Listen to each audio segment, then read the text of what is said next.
शाम ढल रही थी। यमुना का पानी सुनहरी रोशनी में चमक रहा था। कृष्ण जी एक बड़े पेड़ की मोटी डाली पर लेटे हुए थे। उनका एक पैर हल्के से नीचे लटक रहा था। हवा चल रही थी और बांसुरी की मधुर धुन पूरा वन मोह रही थी। उसी समय पास के झाड़ियों के पीछे एक शिकारी जरा चुपचाप चल रहा था।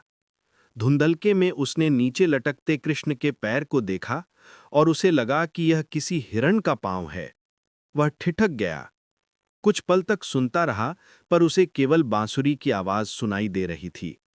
वह समझ न पाया कि यह किसी का दिव्य संगीत है।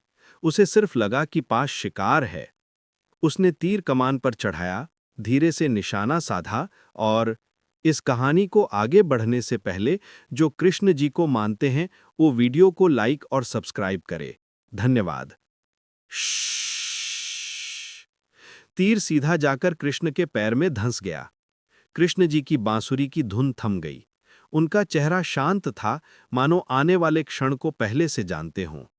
जरा घबराकर आगे बढ़ा। जैसे ही वह पास पहुंचा और उसने देखा, पेड़ की डाली पर लेटे कृष्ण, उनके पैर में लगा तीर और उनके चेहरे पर दिव्य शांत मुस्कान। शिकारी जरा के हाथ कांपने लगे। उसकी आंखों से आंसू बहने लगे। वह घुटनों के बल गिर पड़ा। प्रभु, मैंने आपको तीर मार दिया। मैंने क्या कर दिया? मुझे क्षमा कर दीजिए। वह रो रहा था, कांप रहा था, हैरान था कि उसने किसे शिकार समझ लिया। कृष्ण जी ने धीरे से नीचे देखा और मुस्कुराते हुए बोले, जरा तुमने कोई पाप नहीं किया।